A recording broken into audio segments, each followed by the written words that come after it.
여러분, 한때는 모든 걸 가졌던 사람이 그야말로 나락으로 떨어졌다가 다시 일어서는 이야기 들어보셨나요? 그런데 만약에 이 한 사람의 이야기가 리더십의 진짜 의미, 그리고 한 나라의 미래에 대한 거대한 철학으로 이어진다면 어떨까요? 오늘 우리가 바로 그 놀라운 연결고리를 한번 파헤쳐 보려고 합니다. 자, 이 이야기는 우리한테 아주 근본적인 질문 하나를 던져요. 몰락한 황손이 겪은 그 고난, 과연 명예로운 투쟁이었을까요? 아니면 그냥 한 개인의 비참한 실패였을까요? 이 질문에 어떻게 답하느냐에 따라 오늘 우리가 탐구할 모든 것의 방향이 결정됩니다. 이 현대 왕족의 몰락 이야기는요, 그냥 안타까운 비극으로 끝나지 않아요. 오히려 리더십과 실패라는 더 큰 철학의 문을 여는 뭐랄까 하나의 열쇠 같은 역할을 하거든요. 본격적인 분석에 들어가기 전에 먼저 그의 삶이 어땠는지 그 사실부터 한번 보죠.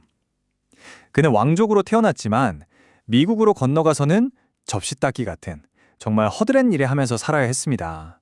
그리고 이 과정에서 정말 여러 번 극단적인 선택까지 시도했다고 해요. 이 화려했던 출발과 비참한 현실, 이 엄청난 대비가 바로 우리가 주목해야 할 부분입니다. 여기서 진짜 핵심적인 질문이 나옵니다. 바로 왜라는 거죠. 그는 도대체 왜 그런 극단적인 선택을 하려고 했을까요? 자신의 가문이 역사에 남긴 무게 때문이었을까요? 아니면 그냥 개인적인 고통이 너무 커서 그걸 이기지 못했던 걸까요? 이 자료는요, 그 동기가 뭐냐에 따라서 그의 삶에 대한 평가가 완전히 180도 달라진다고 주장합니다. 그리고 바로 이 지점에서 이 자료는 정말 충격적일 만큼 단호한 평가를 내려요. 만약 단순히 살기 힘들어서 죽으려 했다면 당신은 쓰레기다. 와, 굉장히 강한 말이죠? 근데 이게 개인의 의지가 약하다고 탓하는 게 아니에요. 이건 진정한 리더, 그러니까 공동체를 책임지는 사람이란 어떤 존재여야 하는가에 대한 아주 엄격한 철학에서 나온 평가입니다. 자, 그럼 방금 그 혹독한 평가를 이해하기 위한 핵심 개념으로 넘어가 볼게요. 모든 건 두 가지 유형의 통치자를 구분하는 것에서부터 시작됩니다. 먼저 왕입니다. 여기서 말하는 왕은 우리가 생각하는 그런 긍정적인 의미가 아니에요. 오히려 무슨 조직의 왕초처럼 나라와 백성을 전부 자기 개인의 소유물로 여기는 그런 자기중심적인 통치자를 말하는 거죠. 이 모든 건 다 내 거야! 라는 생각에 사로잡힌 리더, 그게 바로 왕입니다. 그 정반대편에 있는 개념이 바로 임금입니다. 임금은 백성의 어버이, 즉 부모 같은 존재예요. 자신을 희생해서라도 모두를 이롭게 하는 그런 지도자죠.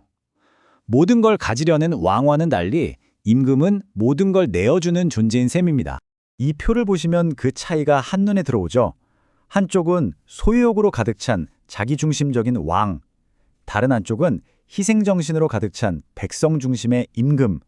이 자료는 바로 이 둘 중에 어떤 길을 가느냐가 리더의 자격을 결정한다고 말하고 있는 겁니다. 그렇다면 이 왕과 임금이라는 개념을 현대 민주주의 사회에 가져오면 어떻게 될까요? 바로 여기서부터 현대 정치가 안고 있는 아주 근본적인 딜레마가 드러나기 시작합니다. 이 자료는 현대 대통령제를 아주 도발적으로 정의하는데요. 바로 머슴제도라고 부릅니다. 국민이 주인이고 대통령은 잠시 고용된 일꾼에 불과하다는 거죠. 리더를 주권자가 아니라 말 그대로 하인으로 보는 시각이에요. 다시 말해서 대통령은 국민에게서 월급을 받고 계약 기간 동안 주어진 일을 하는 임시 고용인이라는 거예요. 절대적인 권력을 가진 군주가 아니라 주인의 지시를 따르는 머슴. 바로 이 개념이 문제의 핵심입니다. 바로 여기서 시스템과 사람들의 마음 사이에 거대한 균열이 생겨요. 시스템은 대통령을 월급 받는 일꾼으로 만들어놨는데 정작 국민들은 마음속 깊은 곳에서는 비전을 제시하고 우리를 이끌어줄 지혜로운 부모 같은 지도자를 원한다는 거죠. 이 둘 사이의 간극이 엄청난 겁니다. 그럼 진정한 지도자, 즉 임금 같은 지도자는 어떤 모습일까요? 이 자료에 따르면 그런 지도자는 단순히 여론조사 숫자나 따라가는 사람이 아니에요. 대중이 지금 당장 보지 못하는 더 먼 미래를 내다보고 때로는 그 길이 고통스럽더라도 국가를 올바른 길로 이끄는 사람, 그런 지혜를 가진 사람입니다. 자, 이렇게 국가적인 차원의 문제를 진단한 이 자료는 정말 놀랍게도 개인적인 차원의 실패에 대한 처방전까지 제시합니다. 한 개인의 부활이 곧 국가 전체가 부활하는 씨앗이 될 수 있다고 보는 거죠. 그리고 이 해결책은 우리가 처음 이야기했던 그 몰락한 황손에게만 해당되는 게 아니에요. 사업에 실패했든 인기가 떨어진 연예인이든 인생의 바닥을 경험한 사람이라면 그 누구에게나 똑같이 적용될 수 있는 보편적인 길이라고 주장합니다. 이 자료가 제시하는 부활의 길은 아주 구체적이면서도 좀 파격적이에요. 첫째, 도시에서 철저하게 실패한다. 둘째, 시골로 내려간다. 셋째, 3년 동안 오직 육체 노동에만 헌신한다. 넷째, 이를 통해 몸과 마음을 다시 세운다. 그리고 마지막으로 돌아오기 위한 새로운 이념을 확립한다. 바로 이 5단계 과정입니다. 더 놀라운 건 뭔지 아세요? 이 자료는 이 3년의 과정이 그냥 해보면 좋은 조언 같은 게 아니라고 말해요. 100%의 회복을 보장하는 마치 자연의 섭리처럼 절대적인 법칙이라고 단언합니다. 자, 이제 마지막으로 가보겠습니다. 리더십과 부활에 대한 이 모든 아이디어들이 결국 어떻게 미래에 대한 하나의 비전으로 합쳐지는지 한번 살펴보죠. 이 자료는 미래에 대한 하나의 예언을 제시하는데요.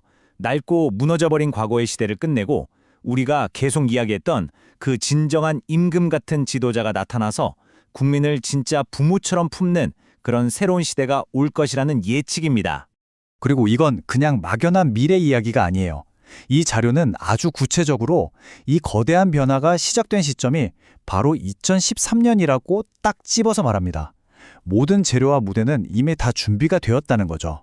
그럼 이 새로운 시대를 이끌 지도자의 핵심 정신은 뭘까요? 바로 홍익인간입니다. 널리 인간을 이롭게 한다는 이 정신, 자신을 희생해서 모두를 위하는 임금의 철학과 정확하게 일치하죠. 이 예언의 핵심 원칙인 셈입니다.